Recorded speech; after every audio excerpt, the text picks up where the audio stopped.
त्यानंतर पुढील प्रश्न पहा, 3.5 रुपये दराने 2 डझन पेन्सिली विकत घेऊन त्या सर्व 110 रुपयांना विकल्या तर या व्यवहारामध्ये किती नफा किंवा तोटा झाला.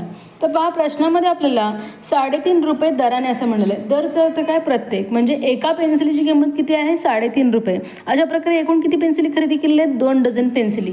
मग एका पेन्सिलीची किंमत 3.5 रुपये, म्हणजेच 2 पेन्सिलीची किंमत किती होणार आहे? 7 रुपये. मग एकूण किती पेन्सिली आहेत तिथे? 2 डझन. मग पहा, 2 पेन्सिलीची किंमत किती झाली? 7 रुपये. तर अशा प्रकारे 2 डझन म्हणजेच किती? 24 पेन्सिली याची आपल्याला निमपट करायची आहे, कारण आपण किंमत डबल केलेली आहे. मग 12 84, 12 किती आलं? 84 रुपये ही झाली खरेदी किंमत. आणि विक्री किंमत किती आहे? 110 रुपये. मग पहा, खरेदी किंमत ही कमी आहे विक्री किंमतीपेक्षा, म्हणजेच काय झालेलं आहे? नफा. मग किती नफा झाला आहे काढण्यासाठी आपल्याला विक्री किंमतमधून खरेदी किंमत वजा करायची आहे. मग 10तून 4 गेले 6 राहिले, हातचा 1, 8 आणि 1 9, 10 11, म्हणजे 11तून 9 गेले 2 राहिले, म्हणजेच किती रुपये नफा झालेला आहे? 26 रुपये नफा झालेला आहे. कुठे दिलेलं पहा? 2 नंबरच्या पर्यायामध्ये. याच पर्यायाला तुम्हाला गोल करावं लागणार आहे. त्यानंतर पहा, 750चा 16% म्हणजे किती? 750 म्हणजे किती? 750. याचा आपल्याला 16% काढायचं आहे, म्हणजेच गुणिले 16/100 आपल्याला काढायचं आहे. मग पहा, हे शून्य कॅन्सल होतात. 16 पंचे 80ला 0, हातचा 8, 16 पंचे 16 16 7 112, 112 अधिक 8 केल्यानंतर किती होणार आहे? 120.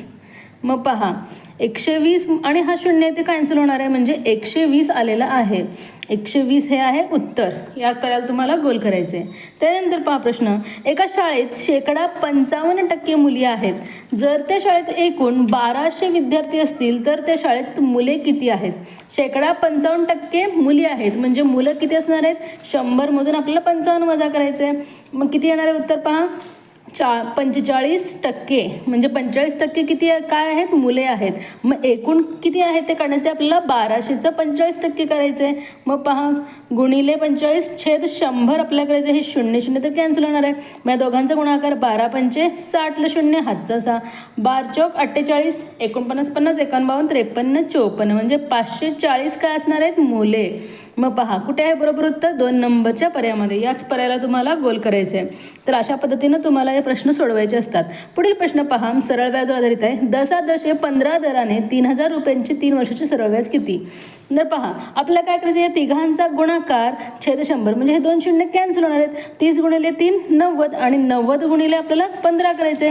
15 0 0, 15 9 135, म्हणजे पहा किती आलेलं उत्तर? 1350 रुपये. 2 नंबरचा पर्याय बरोबर आहे विद्यार्थ्यांनी. याच पर्यायाला तुम्हाला गोल करायचे, कारण आपल्याला सरळ व्याज विचारलेलं होतं.